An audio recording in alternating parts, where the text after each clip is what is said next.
안녕하세요. 자기사랑 행복학교 김서은입니다. 오늘은 자궁은 무의식의 비밀 창고다 라는 주제로 이야기를 해보도록 하겠습니다. 저는 지금 EFT와 명상으로 사람들의 무의식을 치료하는 일을 하고 있는데요.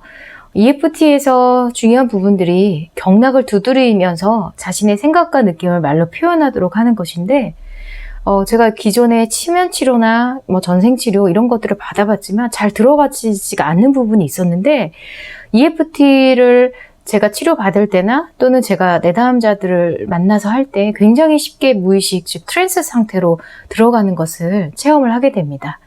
왜냐하면 우리 몸은 모든 기억을 담고 있는 거대한 기록장치이기 때문에 이렇게 경락을 두드리는 순간 몸에 기억된 무의식의 정보들이 아주 쉽게 빠져나오게 되고 또 무의식으로 깊게 들어갈 수 있게 되는 원리를 이용을 하는 건데요. 특히 여자의 자궁은 굉장히 깊은 어떤 무의식의 정보들을 담고 있는 경우가 아주 많아요. 자궁은 지구의 바다처럼 생명의 근원입니다. 바다는 강력한 자정작용과 생명활동을 하죠.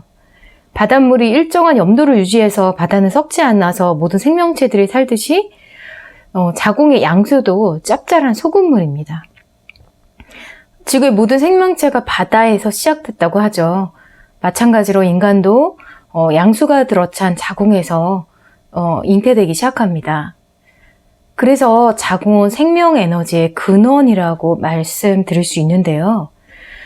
자고로 남녀를 불문하고 성 에너지가 강하신 분들이요, 돈도 잘 벌고 사회생활도 잘 하시게 됩니다. 창조의 근원이기 때문에 자궁과 이런 생식기 쪽이 튼튼해야 일도 사랑도 또 돈도 잘 벌게 되고 그렇게 하게 되거든요. 우리 몸이 아까 모든 기억과 신념, 무의식을 담고 있는 거대한 기록장치, 마치 레코드 LP판처럼 기록을 하고 있는 기록 장치라고 말씀을 드렸잖아요. 그래서 특히 이 자궁이나 이 생식기 쪽은요, 아주 깊은 무의식의 정보들을 담고 있는 경우가 많아요. 만약에 이 방송을 듣고 있는 분들 중에 유산을 했거나 아니면 낙태를 했거나 아니면 출산을 했거나 이렇게 자궁에 강한 어떤 충격을 후에 어떤 깊은 우울증이나 마음의 병을 앓고 계시다는 분들이 있다면 이때 울고 이렇게 주저앉아 있을 시기가 아니라 과거의 성장기 트라우마를 상처를 치유하기에 최적의 시기라는 것을 말씀을 드리고 싶어요. 특히 출산과 유산은 경험은 아기가 이제 태반과 함께 자궁으로 배출되면서 자궁을 굉장히 강하게 자극을 하거든요. 산후 우울증이라고 이렇게 많이 들어보셨죠? 물론 아기를 낳고 나거나 이러면 호르몬 분비나 신경 전달 물질이 달라지기 때문에 그런 우울증이나 이런 게 오는 것도 있지만 자궁 속에 기록되었던 어린 시절의 상처들이 이제 자극이 되고 드러나면서 오게 되는 경우가 상당히 많거든요. 예. 그래서 이 자궁 속에 깊숙이 꽁꽁 숨겨두었던 기억들이 외부로 한꺼번에 표출이 돼요. 자궁이 강하게 자극되면.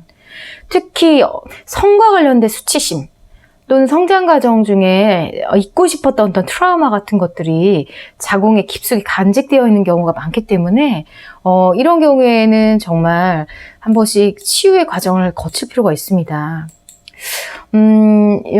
예전에 한 남성 내담자분이 자신의 여자친구랑 이제 관계를 하다가 여자친구가 갑자기 대성통곡을 해서 굉장히 놀랐다는 이야기를 하신 적이 있어요. 근데 여자분을 이제 달래주니까 굉장히 안정되면서 굉장히 고마워했다고, 이런 얘기를 들으면서 제가 느꼈던 것은 이 관계를 통해서 이 자궁을 자극을 하니까 여자의 무의식 속에 있었던 어린 시절의 상처들이 확 드러나서 이렇게 울지 않았을까, 저는 그렇게 추측을 했었거든요. 그래서 우리가 다정하고 배려심 많은 파트너를 만나서 성관계를 하면 이것이 무의식의 상처들을 치유하는 데도 또 도움이 굉장히 많이 받을 수가 있습니다. 반면에 오히려 성관계 후에 무의식의 트라우마가 강렬하게 이렇게 떠올라서 성관계를 다음부터 거부하게 된다든지 그 분노가 극명하게 표출된다든지 이런 경우들이 있거든요. 그 반데어 콜크라는 트라우마 아주 권위자이신 분이죠. 그분이 몸은 기억한다라는 책에 있는데요. 거기에 보면은 어린 시절에 아버지로부터 성폭행을 당한 여성의 이야기가 나와요. 근데 이 여성이 나이가 이제 30대 돼도 계속 남자와 관계를, 인간관계나 이런 여러 가지 것들을 하지 못하다가 어느 날 테니스 강습회에서 호감이 가는 남자랑 만나서 이제 잠자리를 하게 되는데, 그 성관계 후에 갑자기 일어나서 보니까 남자가 이게 누워있는 걸 보고 극심한 분노가 일어나서 남자를 막 두들겨 패요. 막 피가 나도록. 그 영문도 모르게 맞은 남자는 그날로 도망쳐서 이 여자하고는 다시는 안 보겠다 이렇게 됐는데, 그래서 이 여자가 문제라고 생각해서 이 박사님을 찾아오신 거죠. 그리고 또 이렇게 치료를 하던 도중에 7살 때 아버지로부터 강간을 당한 그 기억이 떠올랐다는 거예요. 이 남자랑 그런 관계를 하고 나서. 몸은 이제 성인이 됐지만 내면에는 그때 7살 때 성폭행 당했던 그 상처받은 어린아이의 분노와 슬픔들이 이 자궁 속에 기억되어 있던 거죠. 이것들이 확 표출이 되었던 거죠. 또 그 성폭행 경험이 있으신 분들은 그 요가 동작할 때 다리, 골반을 쫙 벌리거나 행복한 아기 자세라고 있는데요. 이게 누워서 골반과 다리를 활짝 이렇게 여는 자세입니다. 이런 자세를 할 때 굉장한 저항감을 느낀다고 해요. 이 책에 실제로 어떤 그 어린 시절에 성폭행 당했던 여자가 분이 골반을 벌리는 자세를 하고 너무 마음에서 그 저항감이 올라서 집에서 막 자기 몸을 자해를 하고 막 이런 사례들도 나오거든요. 그래서 이것들을 넘어가는 과정 중에 굉장히 많이 치유가 됐다. 그래서 요가나 이런 몸을 쓰는 것들이 트라우마나, 왜냐하면 몸에 기록되어 있기 때문에 이 몸을 자극하고 새로운 동작들을 하는 게 그 트라우마 치료하는데 아주 효과적이라는 거죠. 네. 이런 부분들이 있어서 제가 작년에 개봉한 영화 The Favorite, 여왕의 여자라는 그 영화를 굉장히 인상 깊게 봤었는데요. 그 영국 여왕, 절대 권력을 가진 앤이라는 여왕이 나오는데요. 이 여왕이 17번이나 아기들을 사산, 유산 또는 뭐 자식을 잃는 경험을 하게 됩니다. 이런 경험을 하게 되니까 이 여자가 극심한 좌절감, 또 폭식증, 그 다음에 다리가 썩어 들어가는 통풍까지 걸리게 돼요. 그러다가 나중에 측근에 있는 그 시녀들하고 동성애에 빠지면서 아주 그 무너져 내리는 그런 여정들이 나오거든요.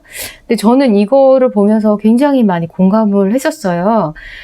타고나기를 좀 성적 취향이 이성애자로 태어났다 하더라도 그 무의식 속에서 애를 17명이나 유산하고 사산한 그게 어떤 마음이겠어요. 그 자식을 잃은 어미의 마음, 아주 단장의 슬픔이라고, 창자가 끊어지는 아픔이라고 하는데, 그것을 겪은 여자가 남자와 다시 사랑에 빠져서 다시 임신을 하고 다시 또 그런 과정을 겪는 것 자체가 너무너무 무섭고, 그렇기 때문에 아예 임신의 가능성이 없는 여자와 사랑에 빠지지 않았을까, 저는 이제 그렇게 생각이 들었었거든요. 그래서 이 앤 여왕이 겪은 유산의 상처가 이 고스란히 몸에 기록이 돼서 뭔가 마음이 망가뜨려졌구나, 이런 것을 제가 이렇게 볼 수가 있었습니다.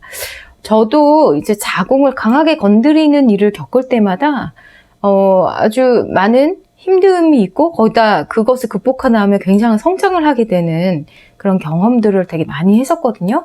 많이 했던 건 아니지만, 네. 제가 2년 전에는 이제 임신을 했다가 자연 배출로 이제 유산을 했었어요. 아기를 유산했는데, 그때 제가 그 자각했던 건 생명의 소중함이었습니다.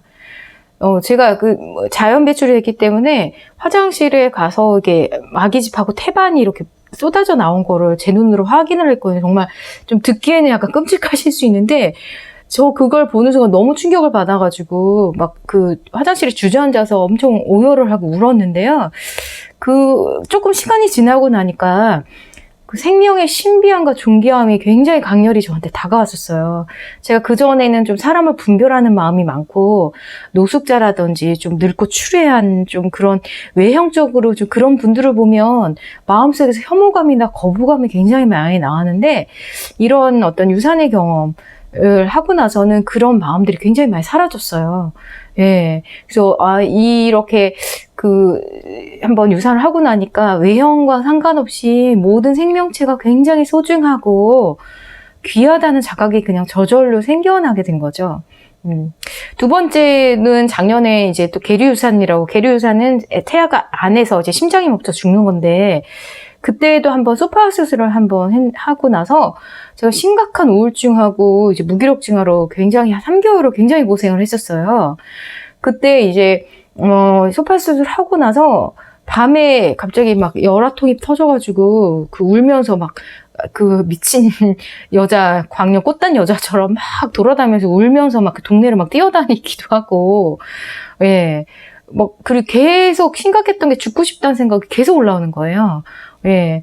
그래서 이걸 하면서 되게 힘들고 또 몸도 완전히 맛이 가가지고 이제 관절 다 아프고 몸에 배가 소파수를 한번 하고 나니까 배에 힘을 못 주겠더라고요.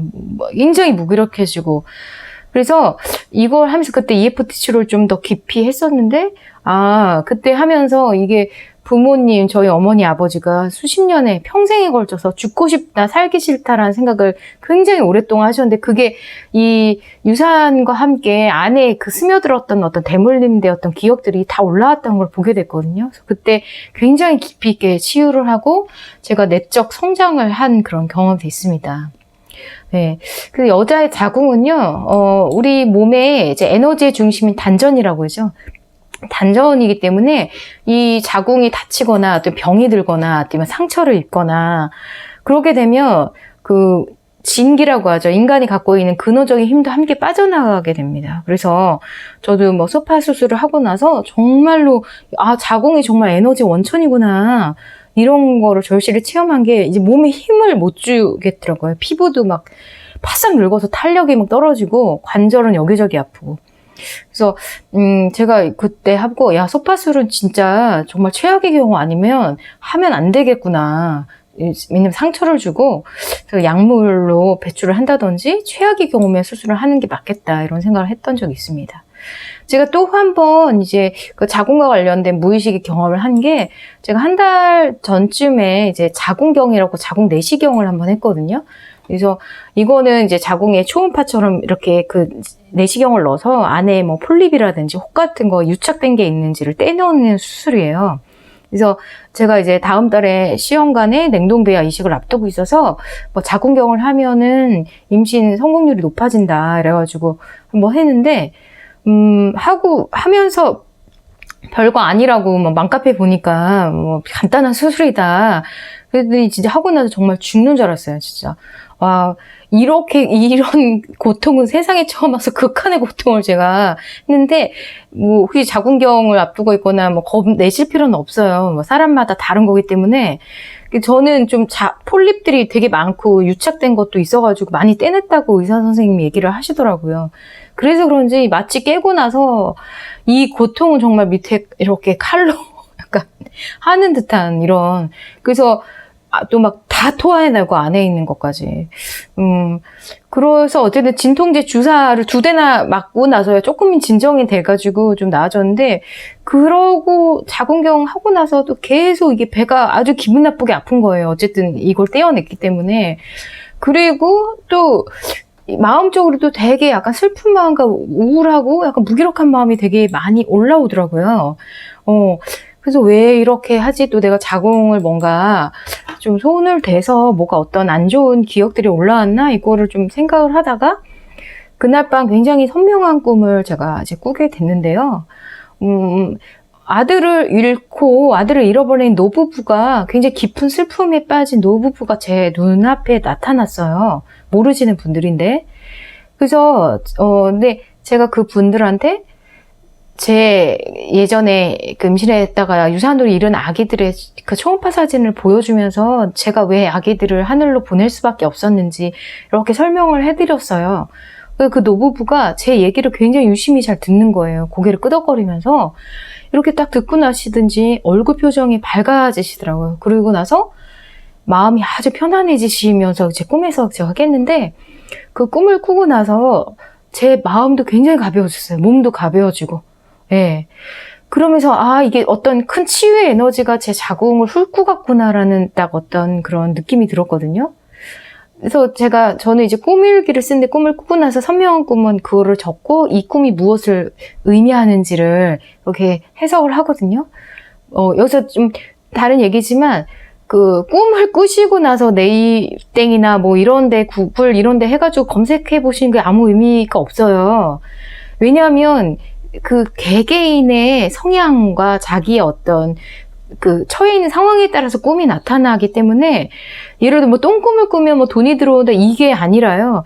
똥꿈을 꿨을 때 내가 굉장히 처해 있는 상황이 찝찝하다든지 뭔가 처리해야 될 일이 있다든지 굉장히 스트레스를 많이 받는지일 수도 있거든요.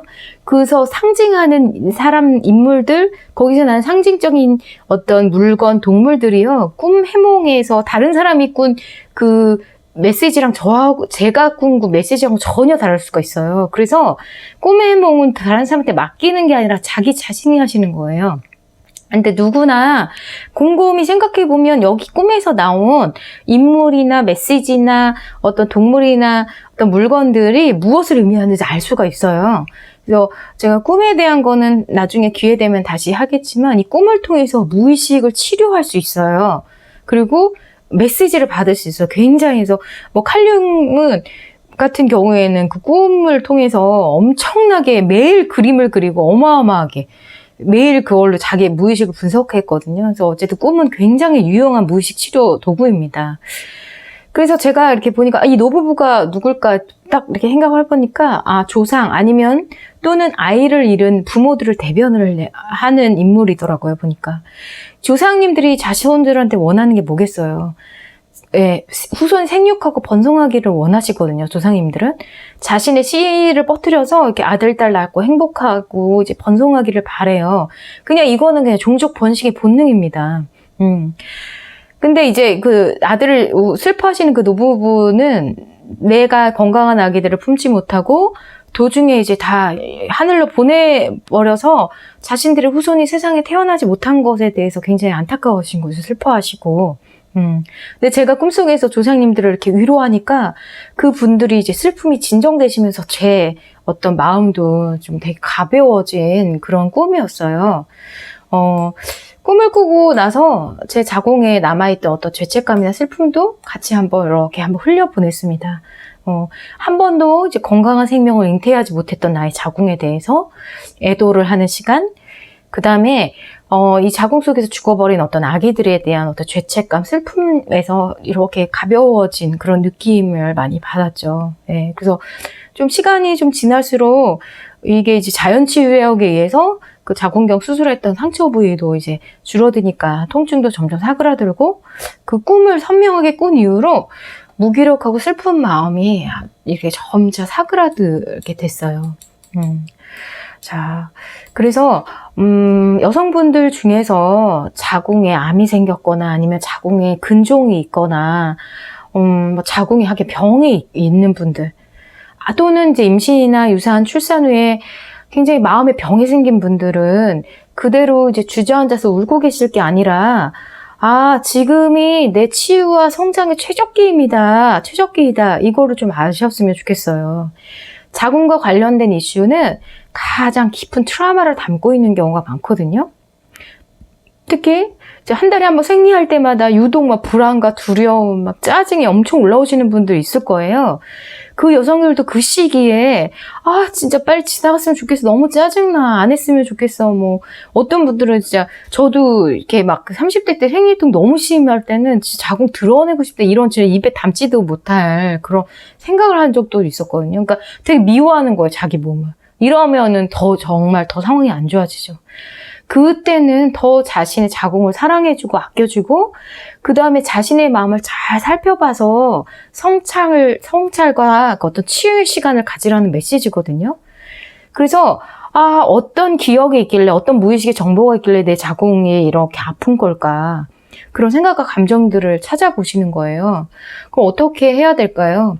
이런 무의식에 대한 이해가 깊은 심리 상담가를 찾아가는 것이 가장 빠르고 효과적이겠지만 여의치 않을 때는 혼자서 하시는 방법은 첫 번째는 글쓰기고요. 두 번째는 꿈 분석입니다. 네. 저도 이제 모닝 페이지라고 아침에 일어나자마자 오랫동안 썼는데요. 만약에 자궁이 되게 아프다, 아니면 뭐 임신, 출산, 낙태, 뭐 여러 가지 안 좋은 뭐 그런 일들 위해 뭐 우울증이 찾아왔다. 만약에 그런 일들이 있으시면 글을 한번 써보시는 거예요. 이 마음이 어떤 마음에서 비롯됐는지. 그래서 쓰실 때는 의식의 흐름대로 쓰십니다. 뭐 어떤 판단하지 말고 이 얘기 같다 저 얘기 같다 상관없어요. 쭉 30분 이상 이렇게 쓰시다 보면 내 마음속이 이렇게 잘 보입니다. 그래서 글쓰기는 무의식 치료하고 마음 치유하는데 굉장히 효과적인 도구예요. 그리고 두 번째는 꿈 분석인데, 아까 제가 말씀드렸듯이 꿈을 꾸시고 바로 기억하는 걸 바로 써보시고 이게 무엇을 의미하는지 스스로 한번 곰곰이 생각을 해보시는 거예요. 꿈이 하나도 기억이 안 나요, 이런 분들이 있는데요. 누구나 꿈은 하루에 한 6개에서 7개 정도 꿔요. 근데 이제 기억이 못 하시는 것 뿐인데 이것도 훈련입니다. 그래서 잠을 주무시기 전에 나의 영혼아 또는 나의 뇌야, 지금 나한테 꼭 필요한 메시지를 주는 꿈을 꾸게 해주고 선명하게 기억하게 해줘, 이렇게 부탁을 합니다. 처음에는 잘 안 되는데요. 계속 하시다 보면 꿈이 이렇게 선명하게 기억나면서 내 인생에 나침반과 같은 어떤 신비한 메시지를 주거든요. 점쟁이 찾아가 보는 것보다 자기 꿈 분석을 하는 게 훨씬 낫다고 저는 생각을 합니다. 네, 오늘 이야기는 여기서 마치도록 하겠습니다. 감사합니다.